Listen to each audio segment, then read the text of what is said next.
Proper motive power work in the depot is an important feature of operating efficiency.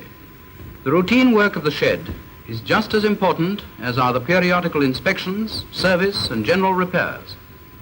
On the work of the shed depends to a very large extent the successful running of the engine, and lack of care may lead to complications of the most far-reaching character. Every train to time on every day of the week cannot be successfully achieved without the wholehearted cooperation of the men of the motive power depots. The hose bag arm on most modern water columns swings clear automatically, but even then the arm may get stuck, as this one has done. Had the driver not been alert, he would probably have run into the hose bag and damaged it. See that all hose bags are left clear of the track and secured after use. Delay here is liable to hold up following engines.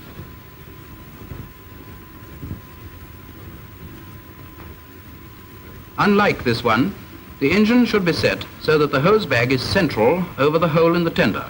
Otherwise, it'll probably fly out. Inattention leads to waste. Watch this incident associated with watering an engine.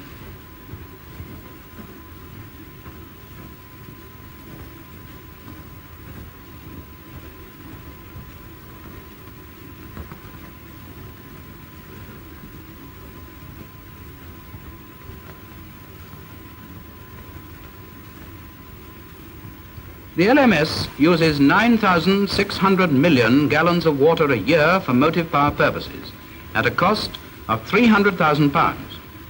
If each engineman could prevent the waste of only 5 gallons a day, the annual saving would be £2,750. Water running to waste. Save water and save money.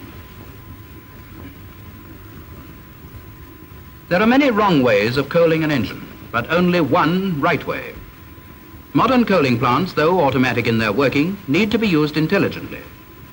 First point, establish that the water is running. Second point, see that the lid to the tender tank is closed. Thirdly, if this engine had been properly coaled, the pieces wouldn't have fallen off the tender.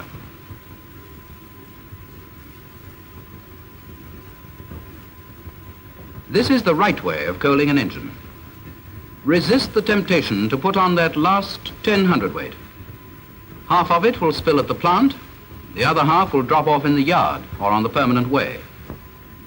The LMS uses 5.5 million tons of coal a year, which costs £4 million. An appreciable portion of it never goes into the firebox. In the interests of efficiency and economy, in your own interests, this waste must be stopped.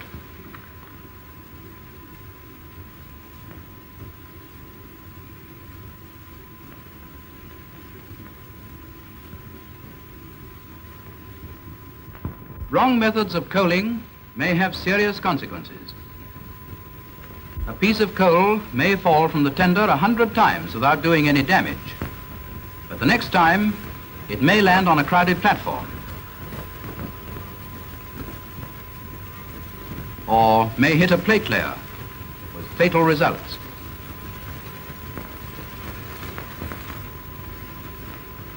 From the coaling plant to the ash pits, proper regulation should ensure that both pits, where there are two, are used to advantage. Dislocation and delay are caused by a number of engines being on one road, none on the second. When going onto an empty pit, take up the furthest forward position, or you'll block the road for any following engine.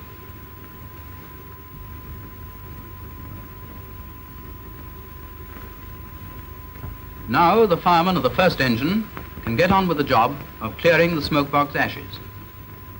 On most ash lifting plants, the skip drops automatically to the bottom of the chute. But some plants are not automatic, and the skip may be left at the top. Cases have occurred where ashes have been thrown down the chute when the skip has not been there. Then the chute has to be emptied by hand. More wasted labor.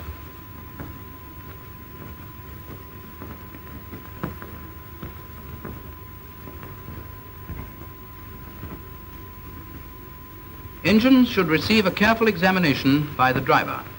On the first engine, the fireman is about to get down into the pit to rake out the ash pan. The driver is making his examination. Open your damper, George. The driver leaves his examination to comply with the fireman's request. The damper should, of course, have already been opened.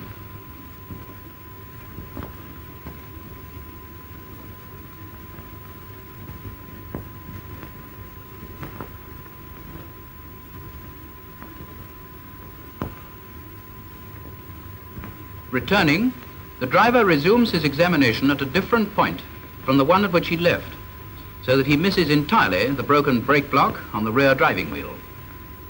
Engines should receive a careful examination by the driver.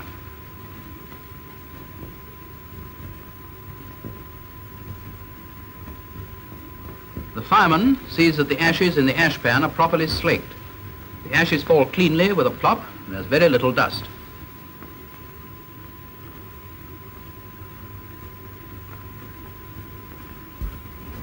It is essential that the firebox should be left clean.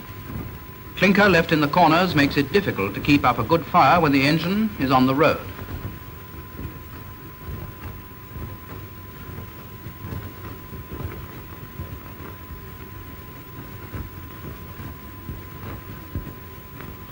Have you ever had this happen to you? Thought so. The fireman slogs away in an effort to keep up the pressure, all to no avail. Pressure falls, the engine loses time, and the arrival indicator board shows the result. Not too good, is it?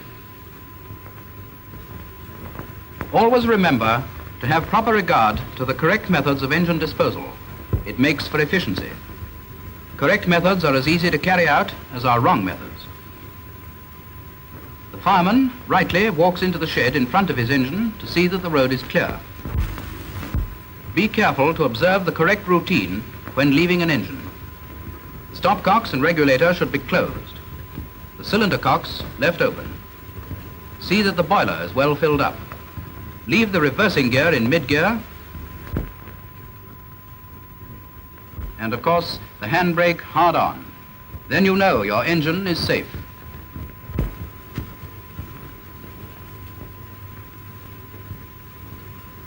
On the way to book off, the fireman hands in his tools.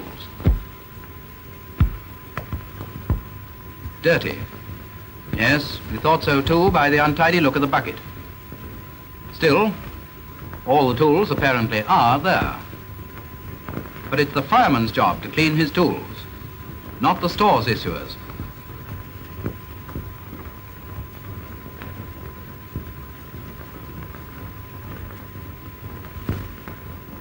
And so, to wash.